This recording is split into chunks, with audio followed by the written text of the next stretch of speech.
Hi future engineers, for this video we are going to talk about the largest cylinder that can be inscribed in a cone.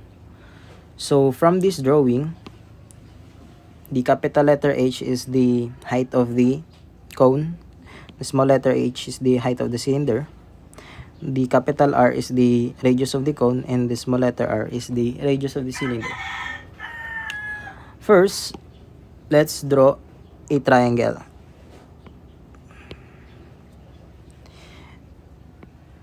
And let's use the concept of similar triangle.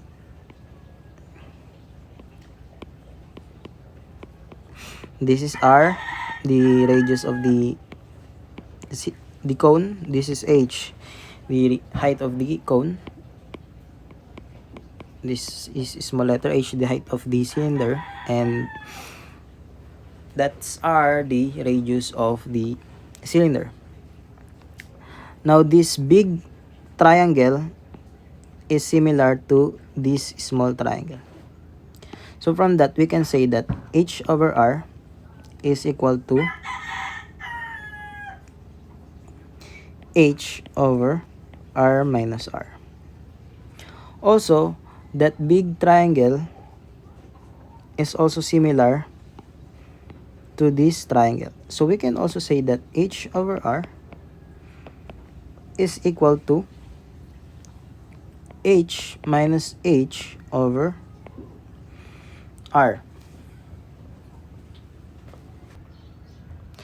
Now from the concept of similar triangle, we got these two equations. Let's differentiate that. But first, let's take note that the dimensions of the cone will not change. The only thing that will change is the dimension of the cylinder. So the derivative of this one, the first equation, is the capital H and the capital R is constant since the dimensions of the cone will not change. So derivative of capital H over capital R is 0. And using the concept of the quotient rule, the derivative of H over R minus R is R minus R H prime minus H negative R prime all over R minus R squared. Simplifying this,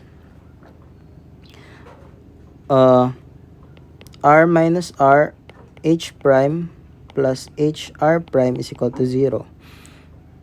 And HR prime is equal to R minus R H prime. And that's our first equation. Now let's also differentiate this second equation that we got earlier. So H over R is equal to H minus H over R. Derivative of this same is 0 since it's constant.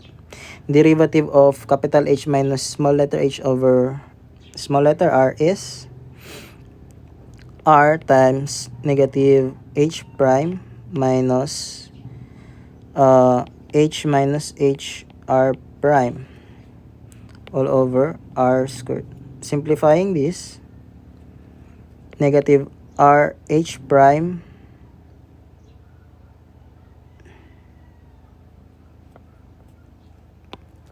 negative RH prime minus H minus HR prime is equal to 0.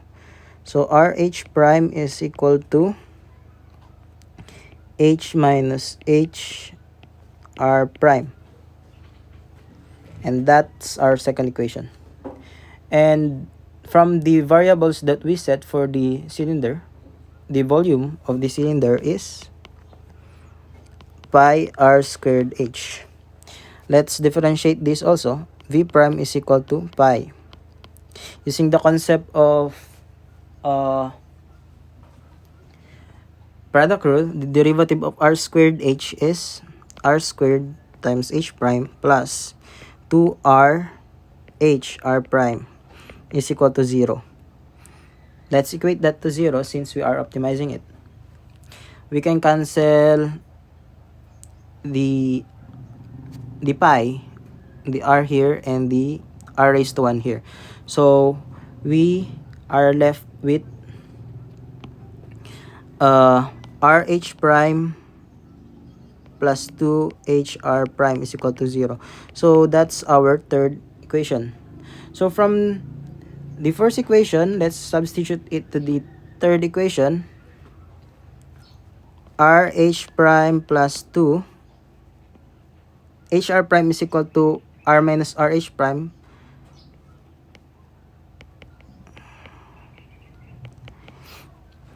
So we can cancel H prime. So we are left with R plus 2R minus 2R is equal to 0. 3R is equal to 2R. And R is equal to 2/3 R. So we can say that the radius of the inscribed cylinder is 2/3 the radius of the cone. So this is our first relation. Now, let's substitute this second equation from the third equation also. So, RH prime is equal to H minus HR prime. So, H minus HR prime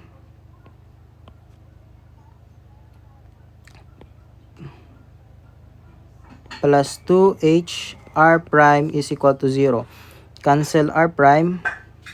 So, we are left with H minus H plus 2H is equal to 0. 3H is equal to H, and H is equal to 1/3 H. So we can say that the height of the inscribed cylinder is 1/3 the height of the cone.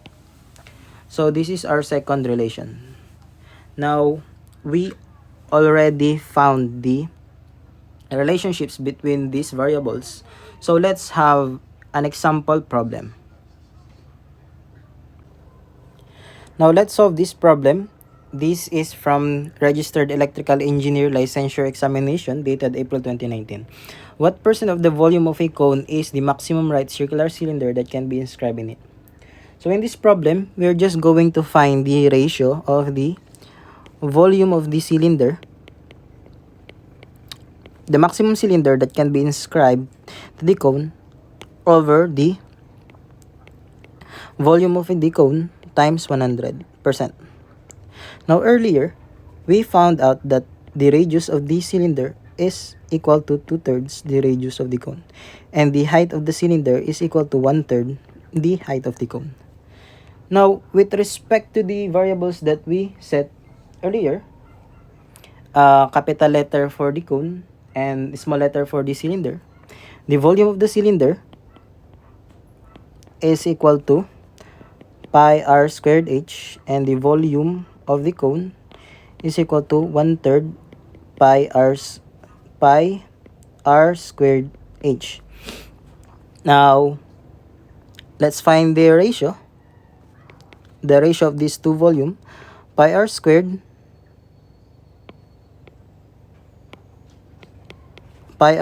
h over 1/3 pi r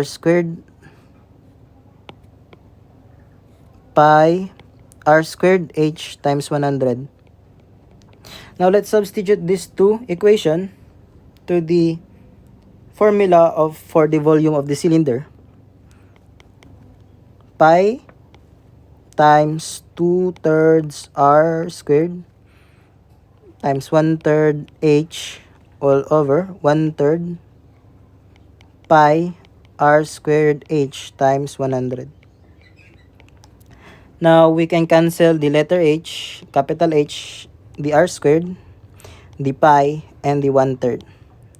So all that's left is 2/3 squared times 100. Now this is equal to 2/3 squared times 100.